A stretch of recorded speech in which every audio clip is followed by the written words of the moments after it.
And therefore the Rebbe says, especially with the flavor and zest and excitement of the youth, the Rebbe says no one else could do it. They themselves have to do it. So it's a very pep talk to the students then in 1951. This was like the beginning of everything. If you carry, your thought to the extreme, a person really shouldn't, practically speaking, if he's aware of his thought, waste even a second. You have to be aware of every second that you're spending, which is a very extreme. It is extreme, and that's why I mentioned, we're human beings. It's basically to at least, a person should be aware of it, and in a meaningful way, utilize as much as possible, as much as he could. But Impossible every second. If you take it to its extreme conclusion, you would have, like you said, the Rebbe, he cried, I mean, if you take it to extreme, that's what the person would do, because, right. And it also wouldn't be consistent. So the person, once he gets himself trained to it, to do it extreme, he might fall off completely from the track. Right.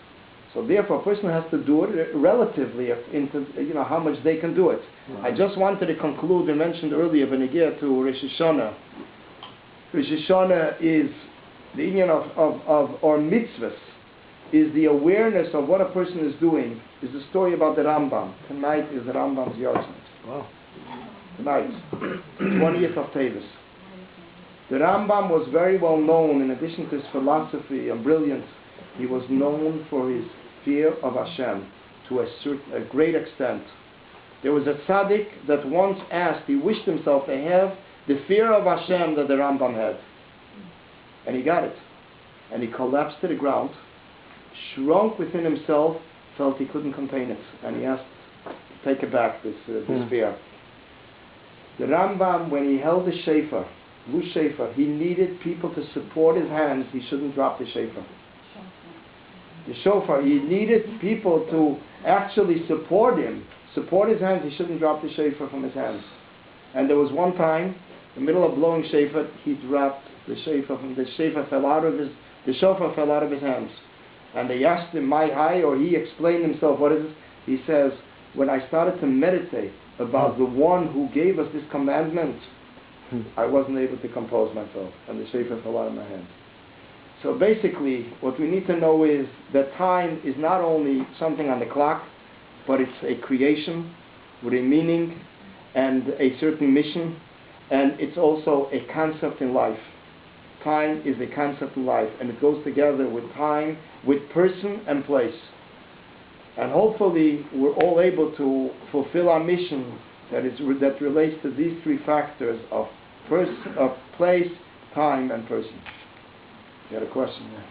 So, I may be a little naive, but I don't understand. Besides doing Torah mitzvahs, what's the other mission? What's the Torah mission? mitzvahs, that's what it is. Torah mitzvahs and doing good deeds. In every way possible. Whatever extends from Torah mitzvahs is basically what a person needs to do. So what's it, like to do Torah and mitzvah and... Torah mitzvahs and prayer, which is actually the what connects the feelings in a practical sense, implements it, and good deeds between one and with another. This is what we're here in this physical world. And making sure that as much as we could fulfill time. You spoke before about the significance of the 48 hours of Rosh Hashanah. Right. So, I've heard, that there's a difference between the quality of the hours of the first day versus the second day, what each day sort of is trying to rectify. Is that related in any way to the hours of the day? I'm not aware of, this fact. I mean, I never saw it anywhere mentioned. There is something that's mentioned in Kabbalah, that there's a difference between the first day, which is a harsher judgment, and the second day is more mild. Wow. It's like the bigger, what I was taught was like that the bigger sort of Averos, whatever, are more related to the first day. The second day is more... It's a milder one. Okay. So that could be.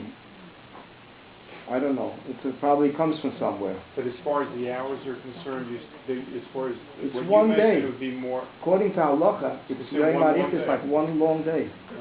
In Israel, they also have 2 days. It's like one long day. According to halacha, you cannot do things the second day to be more lenient than the first day. This is the exception of Rosh Hashanah. All other Yom Tovim, the second day were milder in different things, more lenient in different halachas, different laws. But when it comes to Rosh Hashanah, it's all one day. That is why we need to make a blessing shechayonu on a new fruit the second night. Because the question is, if we need a new fruit, because if we should say it's one day, we already make shechayonu the first night. So therefore, to be yetzer, we make it on a fruit. But it's actually considered like one long day. So however way it should be, its time is especially potentially. One cannot know what they can accomplish exactly in this moment more than the next moment. Shabbos is is like a Rosh Hashavua, right? It's not even. Oh, so this is where I want to actually, I wasn't clear maybe about it.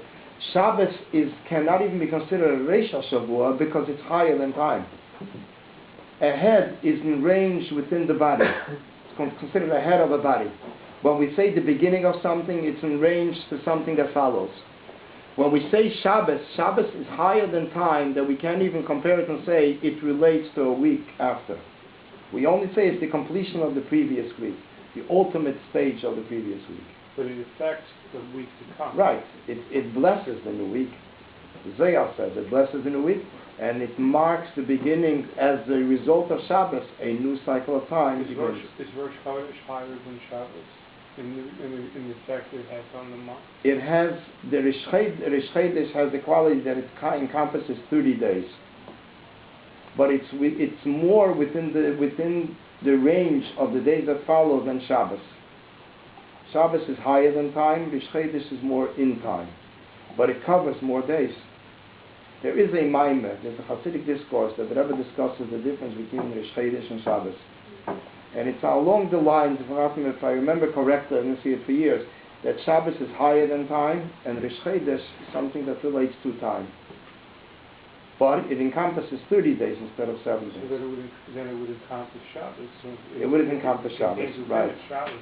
Right. So Rosh Chodesh should be theoretically even above Shabbos. Right. It includes Shabbos also, but it includes it to a certain extent. The question is how much it influences the Shabbos. We have to wrap Shabbos up. itself is a blessing for itself. Thank you so much, Rabbi.